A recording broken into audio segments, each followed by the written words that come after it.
The starting point, one of the most celebrated resorts on the planet. The destination, a byword for taste and glamour. The rounding point, one of the most iconic in world sailing. The challenge, 241 nautical miles of racing across the northern Mediterranean. For the 200 professional and amateur crews, it's an offshore race that acts as the centerpiece for a week-long test and celebration of sailing, the Giraglia Rolex Cup.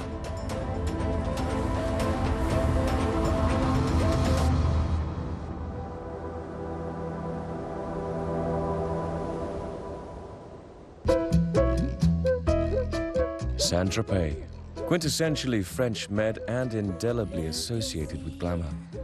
Once a commercial fishing port, but since the 1960s, its association is as a destination for the international jet set, drawn to the charms of the French Riviera. For 1 week a year, however, it is the sailing fraternity who take center stage and have done so ever since the Giraglia Rolex Cup made Saint-Tropez its starting point in the late 1990s.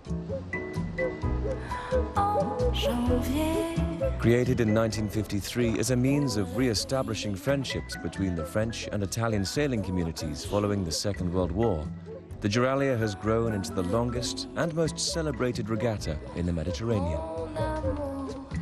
Giraglia Rolex Cup è unica nel mondo della vela perché rappresenta un modo di correre un po' diverso. Qui c'è agonismo estremo e anche piacere di dilettanti e dal 1953 questo spirito è rimasto inalterato. C'è delle famiglie che vengono qui per divertirsi una settimana e dei professionisti della Coppa d'America. Quindi questo mix è il segreto e quest'anno c'è un record di partecipanti. The regatta consists of 3 phases: a prologue, inshore racing and an offshore race. Round 5, the replacement for the phenomenally successful Round 2. A 3-time winner of the Mini Maxi Rolex World Championship takes victory in the first of the inshore races. The remaining 2 races belong to Alegre, enough to give Andres Soriano's team the inshore title, the rivalry between these 2 boats as intense as ever.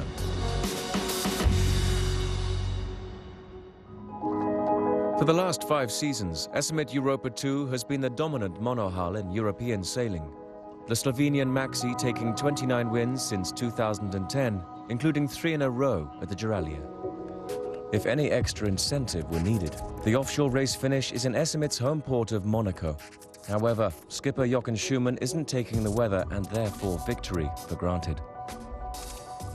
I think in general the Mediterranean conditions are very unsettled, so you have a wide range of expectations from stormy mistral conditions to no wind.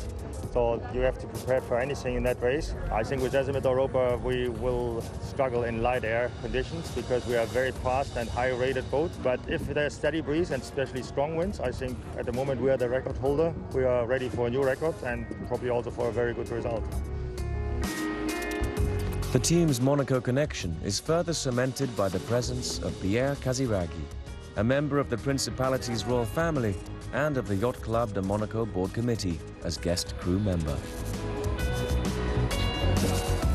I'm really happy to be here. I mean, it's one of the fastest boats in the world.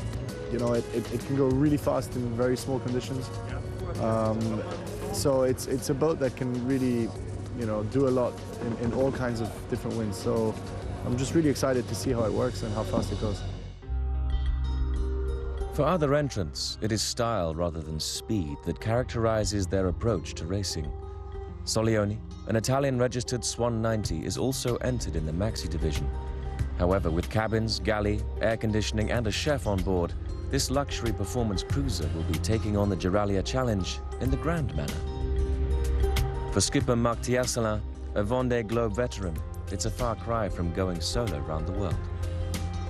C'est vrai que sur ce genre de bateau, on a, tout va avec, hein, tout est compris, le côté nourriture, service, les cabines. J'ai été visiter les cabines tout à l'heure, elles sont très belles. C'est rien à voir avec le Vendée Globe où on met un sachet dans l'eau au bain-marie dans un Tupperware et on mange avec une cuillère et on a un seau pour toilette, c'est tout. Non, non, là on a changé d'époque. Alors j'ai peut-être vieilli aussi, c'est peut-être pour ça qu'on m'invite. Et non, tout est bien pensé. Puis en plus, je dirais, il y a l'élégance italienne. Elle est en général complète. Style isn't just confined to the yachts.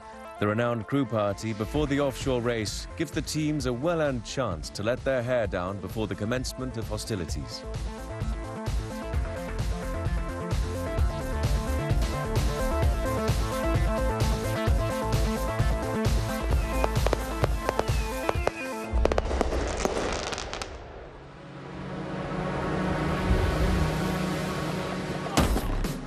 A noonday cannon blast signals the first of 3 starts for the offshore race, run under uncharacteristically grey skies and light winds. The fast boats won't be jostling through the fleet on this occasion, as Essemet aims to be the first to exit the Gulf of Saint-Tropez. The mini-maxis give chase, led by Roberto Tomasini's Robertissima. Allegre, Ran, and Jetu.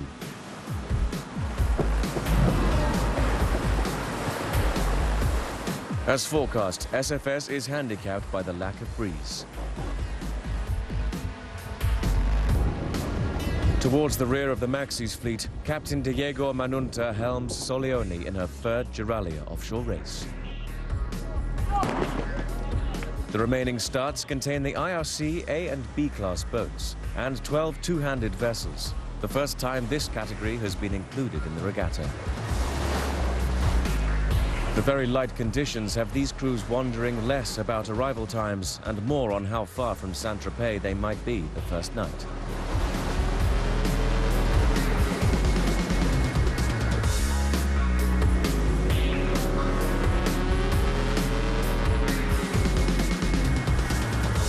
No such problem for Essemet. Courtesy of a 44-meter mast height and massive sail area, she's able to harvest even the gentlest of breeze. Jochen Schumann, owner Igor Simčić, and the international crew have their eyes set firmly on the prize.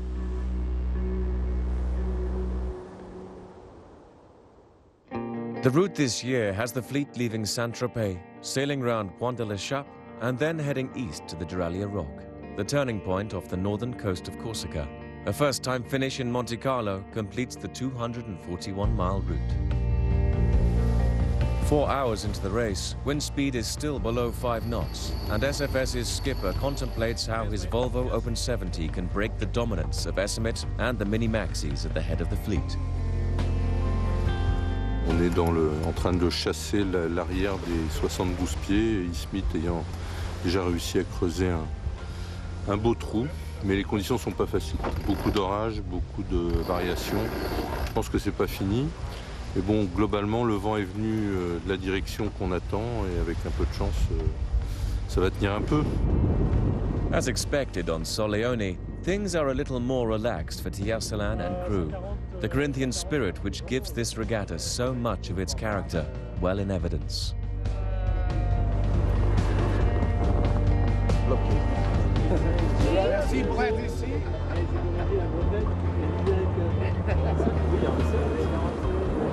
Siamo a questo punto a 105 miglia dalla Giraglia, abbiamo lasciato la boa di Bolina alcune ore fa e il vento per fortuna è tornato, siamo ora sui 10-12 nodi che arriva da ovest, da 270 gradi e quindi ci costringe a fare un po' di bordi. Siamo al momento del sunset, fra un po' arriva la notte e tutto procede per il meglio però. Abbiamo il vento, la barca va bene, l'equipaggio c'è, è felice.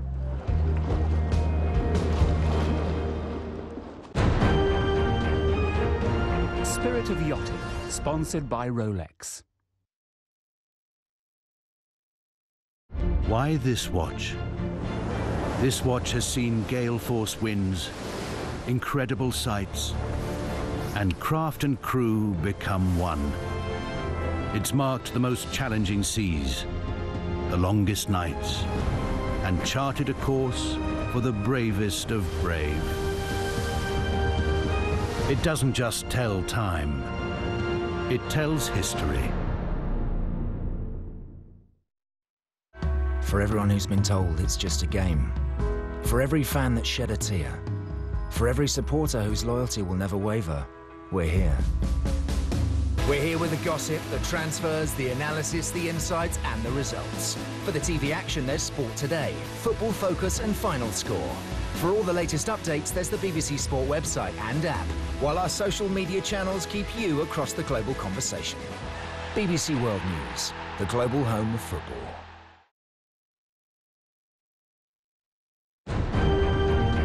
Spirit of Yachting, sponsored by Rolex. Wealth, prestige, glamour. There could be no more spectacular backdrop for a sailing race than Monaco. And to go with that setting, there's an equally enticing final destination for Giraglia competitors.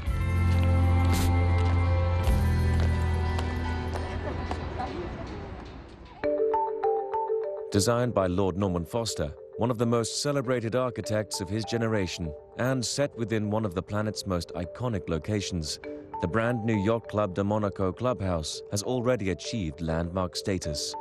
Its inauguration coincides with the conclusion of the race. Inspirations behind the building? There are so many, I wouldn't know where to start. The sea, the sight, the city, the place, the climate, the sun, the light, the nautical tradition, and the many things that happen in this building. It's almost like a small town. It has a school for children learning to sail. It has the equivalent of the town square. It has hotel, rooms, restaurant, ballrooms, event space, public spaces, a club. So all of those activities and the things you can measure and the things you can't measure, the spirit of the place. It's a very layered building. It's very horizontal. So it sits into the site. It feels a part of the port. The prow of this building, which is almost like a liner, opens out to the city. And the building opens up, welcoming to the quayside, to the public domain. It also feels, in some ways, very modern, but also quite traditional. And it has a club atmosphere, particularly in this part of the building. I think it is of the place, it is of the harbour. So in that sense, it enhances the life of the port. And this, as a city, is built around the port, is built around the water. The two are inseparable, the site and the setting. It also has a sustainable agenda. 60% of the energy that this building consumes is generated by solar or seawater cooling. So it's a very green building. So it has many different stories, many different layers, and is very much of the place. And as a yacht club, unique in the world. There is not another building like this. Essemet continues to make the most of her sail advantage, and she rounds the Giraglia Rock 125 nautical miles into the 241-mile course at 3 a.m. The mini-maxis follow, but the fleet of 72-footers suffer a notable casualty. Rudder malfunction forces Ran 5's retirement, and Nicholas Zenstrom's new craft is forced to motor ashore. The remaining mini-maxis reach the rock at first light.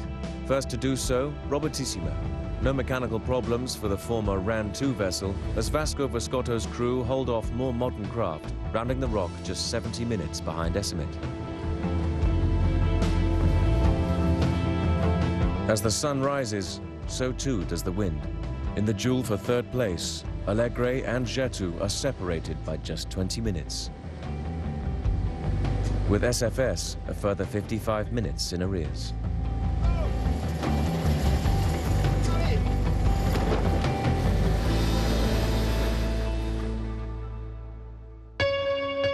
From the Giraglia Rock, the expected wind speed increases, and Essemet maintains her advantage over the closing leg to the Côte d'Azur.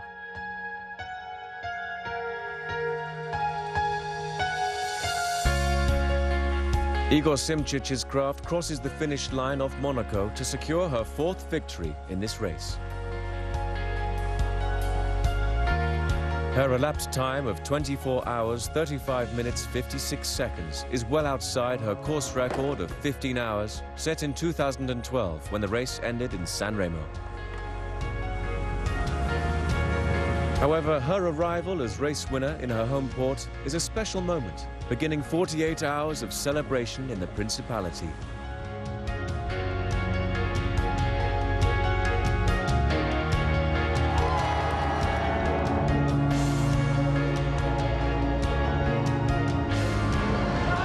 Went perfect, obviously. We won the line honors, finishing in Monaco, so it's a very special event for us. We had good luck, actually. We finished much earlier than expected because the breeze stayed in all the way around the Giraglia Rock. The only problems we actually had was leaving the mainland in France, off Saint-Tropez there, because it got very light there, and there was a crucial situation for us going offshore. And Robertissima, the closest boat to us, stayed inland, and they made quite a gain there. But after then, our strategy worked out very well, and the predictions were just perfect, arriving here much earlier than expected.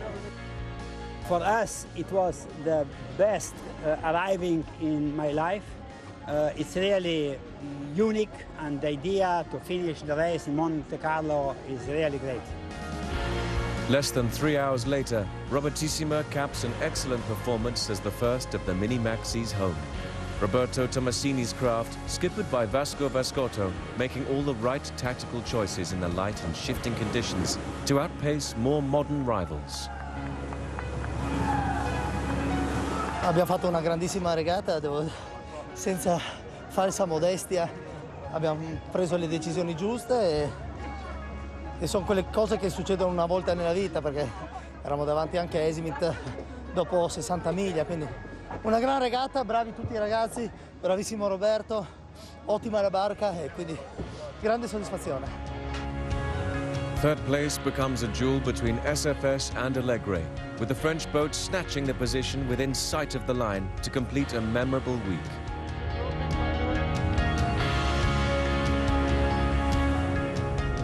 Et on s'est battu comme des chiens, on a réussi à rester au contact. Et puis il y a eu 2-3 petites risées qui nous ont permis d'abord de dépasser Jet2, puis de dépasser Allegre une demi-heure avant l'arrivée. Et de finir troisième en temps réel, c'est merveilleux pour l'équipage et moi-même. Back at the Giraglia, the bulk of the fleet is still heading round the rock. Winds have picked up, and Solione's captain contemplates the race's historic rounding point. Siamo venuti giù col Gennaker tutta la notte con poco vento e a 10 miglia dalla Giraglia finalmente è arrivato il sud-ovest che aspettavamo. Ora abbiamo 18 nodi, 18-20 nodi, abbiamo randa piena trinchetta e siamo in rotta 2,90 dritti su Monte Carlo. Il passaggio della Giraglia credo che rimanga a tutti nella testa, nella mente, perché è unico. Situated just a mile from the Corsican coast, the Giraglia Rock rounding has been the one constant since the race's inception over 60 years ago. Just 22 boats participated in that first event, compared to over 200 this year, and notwithstanding that this is a regatta created to foster camaraderie and adventure, competition within the fleet remains intense. And as the wind picks up to 20 knots, so too does the realization that it will be one of the smaller craft which will take victory on corrected time.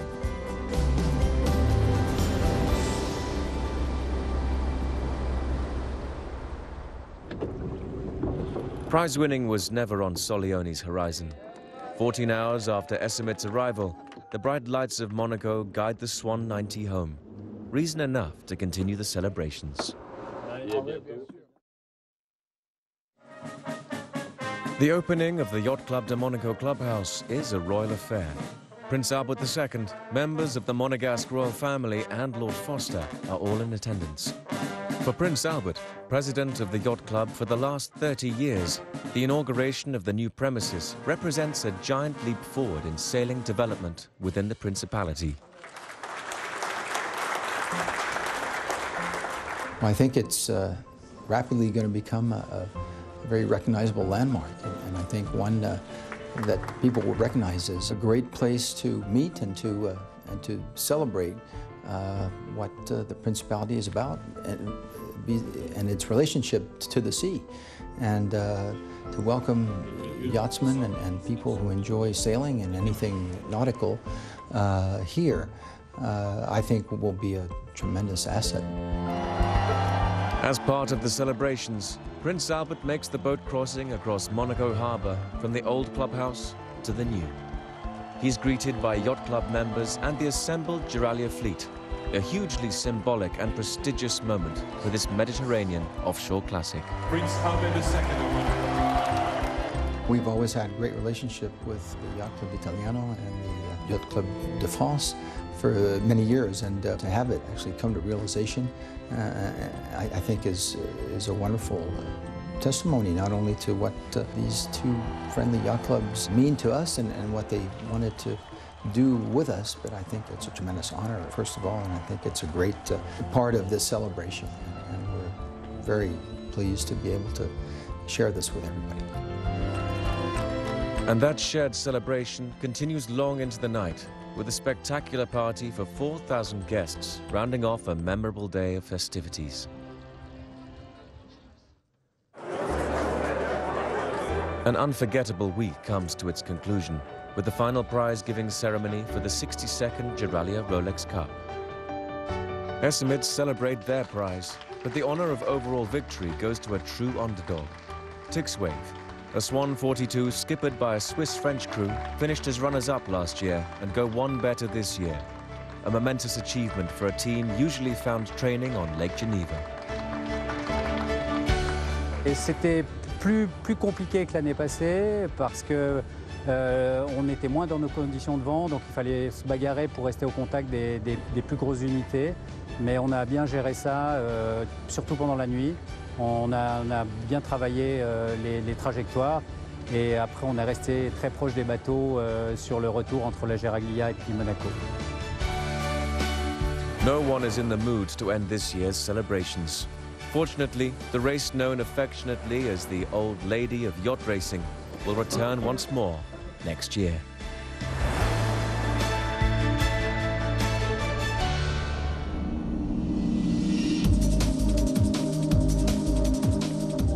In the next edition of Spirit of Yachting,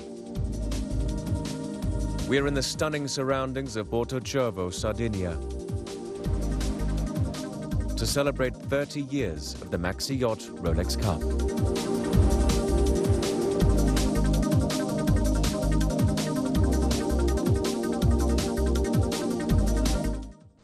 Next weekend, watch out for the return of football focus and final score as we gear up for the European football leagues here on BBC World News, your global home of football.